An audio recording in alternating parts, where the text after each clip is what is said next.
হঠাৎ করে আপনারা আপনাদের গার্ডেনের গাছে যদি কোনো চমৎকার দেখেন তখন কেমন লাগবে, সেই ফিল আসলে কেমন আজ আমি আপনাদের সাথে সেটাই শেয়ার করব। হ্যালো এভরিওয়ান, আসসালামু আলাইকুম। কেমন আছেন আপনারা সবাই? আলহামদুলিল্লাহ, আমি তো অনেক ভালো আছি। আশা রাখছি আপনারা সবাই ভালো আছেন। আজ আপনাদের সাথে যে ভিডিওটি শেয়ার করতে যাচ্ছি তা হচ্ছে অপ্রত্যাশিত কিছু সুখ যা আমি পেয়েছি এই সময়। ভাবলাম আপনাদের সাথে শেয়ার করি, আশা রাখছি আপনাদেরও ভালো লাগবে। তো চলুন সরাসরি চলে যাচ্ছি আমি আমার ক্ষেতের দিকে। এই তো সরাসরি আমি চলে এসেছি বাহিরে।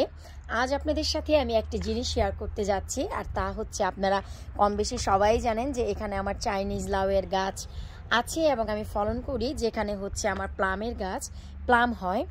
একটু রোদ উঠেছে তাই কিছুটা ফগি হতে পারে। তো আমার যে চমৎকার সেটা হচ্ছে যে আমি 14টি চাইনিজ লাউ এই গাছ থেকে খেয়েছি। তো অবশেষে দেখলাম যে একটু হালকা ওয়েদার ডাম্প হয়ে যাচ্ছে, তো আমি ভেবেছি যে গাছটি আমি কেটে ফেলবো। কারণ হচ্ছে এত বড় গাছ, এগুলো উইন্টার আসতে আসতে নেক্সট মান্থ অক্টোবর আসতে আসতে অনেক কষ্ট হবে গার্ডেনের ভেতরে বাহিরে সব সর্ট আউট করতে। তো এই যে গাছটি আমি যে কাজ করেছি, আমি ভাবলাম যে একেবারে গোড়া থেকে না কেটে, যেহেতু একেবারে পাতা দিয়ে ঝাড় জঙ্গল হয়ে গেছে, তো আমি এক সাইড থেকে পাতা কাটা শুরু করি। তো সেই পারপোসে আমি দুদিন আগেই এই যে দেখুন এখান থেকে একেবারে পাতা কেটে ফেলেছি। কেটে আবার এই পাশ থেকেও আমি পাতাগুলো কিন্তু কেটে ফেলেছি। কেটে নেওয়ার পর আমি যা ম্যাজিক দেখলাম, শুকর আলহামদুলিল্লাহ, এই যে মানে এত বড় একটি রিজিক আল্লাহ পাক লিখে রেখেছে আমি নিজেও জানি না। গাছটি আমি তুলে ফেলতে এসেছিলাম, সেই পর্যায়ে এসে দেখলাম আলহামদুলিল্লাহ এই যে পাশ, এই পাশটিও কিন্তু পুরো পাতা দিয়ে ভরা ছিল। এই যে দেখুন, এই যে একটি চাইনিজ লাউ, আবার এই যে একটি চাইনিজ লাউ, আলহামদুলিল্লাহ এখানে দুটি ঝুলছে। আবার যখন এই পাশের পাতাগুলো কেটেছি, এখানকার পাতাগুলো কেটেছি, আবার এই যে এপাশে সবগুলো পাতা কেটেছি, দেখি পাতার নিচে এই যে এখানে একটা, আলহামদুলিল্লাহ তিনটি চাইনিজ লাউ দেখে আমি এত বেশি খুশি হয়ে গিয়েছি যে ও আল্লাহ, আমি কি করতে যাচ্ছিলাম? আমি তো আমার গাছ তুলে ফেলতে যাচ্ছিলাম। আসলে সেপ্টেম্বরের শেষের দিকে এমনিতেই গাছগুলো মরে যাবে। তো আমার যখন আমি 3 দিন আগে দেখলাম যে না, গাছগুলো সতেজ আছে, কিন্তু সর্ট আউট করার জন্য আমি খুব হারি করি গার্ডেনের বিষয়ে। আমি যেমন গার্ডেনিং করি খুব যত্ন করে, আপনারা সবাই জানেন। উইন্টার আসতে আসতে আমি কিন্তু সবার আগে এইটুকু বলতে পারি যে ইউকেতে যারা গার্ডেনিং করে সবার আগে আমি আমার গার্ডেন সর্ট আউট করি। কারণ আমি এন্ড নভেম্বরের দিকেই কিন্তু সব গার্ডেনিং সর্ট আউট করে ফেলি, সেটা আপনারা সবাই জানেন। যত আর্লি আমি গার্ডেনিং শুরু করি আবার তত আর্লি কিন্তু সর্ট আউট করি, কারণ আমার এই গার্ডেনিং করা বা এই সব কিছু আমি একাই করি, আজাদ তো করে না। যে কারণে আমি চিন্তা করি সময়ের আগে যদি একটু সর্ট আউট করি, বেশি ঠান্ডায় বাইরে যেতে হবে না। তো সেই পারপোসে যখন দেখলাম যে এই 3টি, এরপর আমি একটু নাড়াচাড়া দিলাম যে দেখি তো ভাই এত পাতা দিয়ে যেহেতু ঢেকে আছে আর কিছু পাই কিনা। পরে এই যে কচু গাছগুলো একটু সরাতে গেলাম, সরাতে গিয়ে দেখি আলহামদুলিল্লাহ এই যে দেখুন মাটিতেও একটি হয়ে আছে। এই যে দেখুন, আল্লাহ তোমার কি অশেষ মেহেরবানি। তো এই যে যখন দেখলাম যে এখানে হয়ে আছে, তখন একটু যখন নাড়াচাড়া দিতে গেলাম তখন দেখলাম যে নিচ থেকে সাইড থেকে আরও 1টি 2টি করে ওই যে দেখুন যে আবারও নতুন করে এই যে চাইনিজ লাউগুলো এই যে বের হচ্ছে। তো অনেকে আছে যে দেশি লাউ পছন্দ করেন, অনেকে আছে চাইনিজ লাউ পছন্দ করেন। আসলে পছন্দ তো বড় কথা না, গাছের ফল সবই হচ্ছে আল্লাহর রিজিক, যার কাছে যেটা ভালো লাগে। বরাবরই তো আমি বলে থাকি যে আমার কাছে কিন্তু আমাদের লাউয়ের থেকে চাইনিজ লাউ বেশি ভালো লাগে। আবার এই যে দেখুন ওই যে এখানেও একটি হচ্ছে। তো আমার কাছে যেহেতু ভালো লাগে আর বন্ধু বান্ধব ফ্রেন্ড সার্কেলকে দিয়ে যেহেতু খাই, একটি ফল বেশি হলে লস তো নেই। তো এই হচ্ছে আমি ম্যাজিকটি 3 দিন আগে যখনই দেখলাম, সাথে সাথে এখানে আমি কি ব্যবহার করলাম, সাথে সাথে এখানে আমি শুকনো যে সার আছে টিএসপি জৈব সার, যা আমি কিভাবে বানিয়েছি এবং বানাই যার একটি ভিডিও আপনাদের সাথে আমি শেয়ারও করেছি। আমি এখানে খুব দ্রুত হারে টিএসপি সার দিয়ে দিয়েছি।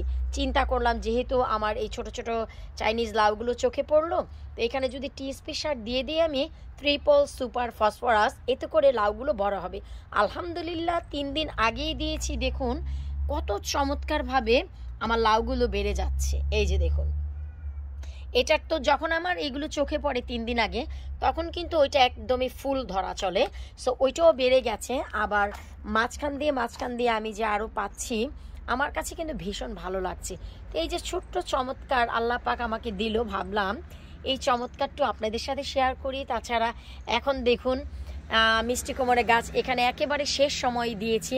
তারপর আলহামদুলিল্লাহ মিষ্টি কুমড় খাবো তা আশা কখনোই করিনি। এই যে ডগা পাতাগুলো খাবো, প্লাস হচ্ছে প্রিজার্ভ করে রাখবো, এইটুকুই আলহামদুলিল্লাহ। তারপরও এই যে দেখুন মিষ্টি কুমড়া কিন্তু আসতেছে, কারণ হচ্ছে আমি এই গাছে 1G 2G কাটিং করে দিয়েছি। এখন এখানে আপনারা অ্যাভেলেবেল যেখানেই তাকাবেন সেখানেই কিন্তু মিষ্টি কুমড়া দেখতে পাবেন। এই যে দেখুন, এগুলো সব হতো যদি আর 4টা সপ্তাহ সময় পেত।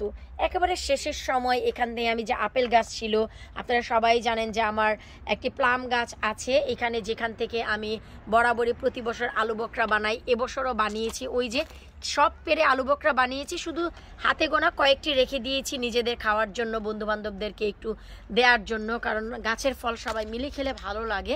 তারপরে আমি সব তুলে তুলে আলু বকরা দিয়ে দিয়েছি এবং খেয়ে ফেলেছি। তো এই পাশে যে আপেল গাছ ছিল তা কেটে তারপরে কিন্তু আমি এই কোমরের গাছটি দিয়েছি শুধু শাক পাতা খাওয়ার জন্য। যখন দেখলাম বড় হয়েছে, প্রপার ওয়েতে আমি যত্ন দেওয়া শুরু করি। তারপরে এই যে দেখুন আল্লাহর রহমতে গাছটিও দারুণভাবে বাড়ছে। সাইডে থাকা এই যে সিমগুলো এখান থেকে অনেক তুলেছি। আবার হচ্ছে গতকালকে 3টা শশা নিয়েছি। এই যে আবার এই এক্সকিউজ মি, এই যে দেখুন এই যে নিচের দিক থেকে এই যে খিরাইগুলো হচ্ছে। তারপর এই যে হচ্ছে আলহামদুলিল্লাহ আমি মে মাস থেকে এই শশা খাচ্ছি গার্ডেনের ভেতরে বাহিরে। সো এই যে রহমত আল্লাহর, এত বড় নেয়ামত আমি যে আবারও পাবো এই সেপ্টেম্বরের শেষে, আসলে আনবিলিভেবল ছিল। যদিও আমি জানি নভেম্বর পর্যন্তই আপনারা চাইনিজ লাউ পাবেন। আমি গত বছর নভেম্বরের 28 তারিখেও লাস্ট চাইনিজ লাউ তুলেছি, কিন্তু সেটা আমি হচ্ছে জুলাই মাসের 16 তারিখের পর আমার গার্ডেনে আমি গাছ লাগাই, তারপর পেয়েছি নভেম্বর পর্যন্ত। কিন্তু এগুলো আমি এপ্রিলের শেষে এখানে দিয়েছি, তার মানে হচ্ছে মে, জুন, জুলাই, আগস্ট, সেপ্টেম্বর, 5 মাস পরেও যে গাছে এত ফল দিবে আসলে আনবিলিভেবল ছিল। তাই আমার এই স্বপ্নটুকু আমি আপনাদের সাথে শেয়ার করলাম। আশা রাখছি আপনাদেরও ভালো লাগবে। তো আপনারাই বলুন, হঠাৎ করে যদি এইরকম গার্ডেনের চমৎকার দেখেন কার না ভালো লাগে। সো এই যে এখন দেখতে পেলেন 3টি বড় হয়েছে, একটি মাটিতে, 4টি, আরও 2টি ওইখানে দেখলেন। তা আমার হচ্ছে 6টি, আর অলরেডি 14টি খেয়েছি। তো 14 আর 6 কত হয় আপনারাই দেখুন, 20টি চাইনিজ লাউ। আর আমার গার্ডেনে হচ্ছে আমি অলরেডি 18টি দেশি লাউ খেয়েছি, আর এখন আছে 6টি। আপনারাই চিন্তা করুন ইনক্লুডিং সব মিলিয়ে কতটি হয়, 20টি চাইনিজ লাউ আর 27টি হচ্ছে আমাদের দেশি লাউ গাছে আছে, খেয়েছি সব মিলে প্রিজার্ভ করা নিয়ে। শুকর আলহামদুলিল্লাহ, 27 আর হচ্ছে 20, 47টি লাউ আর চাইনিজ লাউ।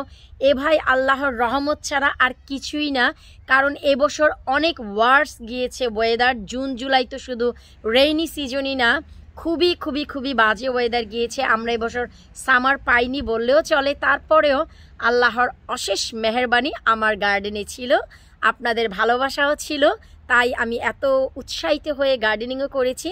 তাই আমার গার্ডেনিং দেখে হয়তো বা আল্লাহ পাক আমাকে এই নিয়ামত দিয়েছে। তো বিদায় নিচ্ছে আজকের মতো, আল্লাহ হাফেজ।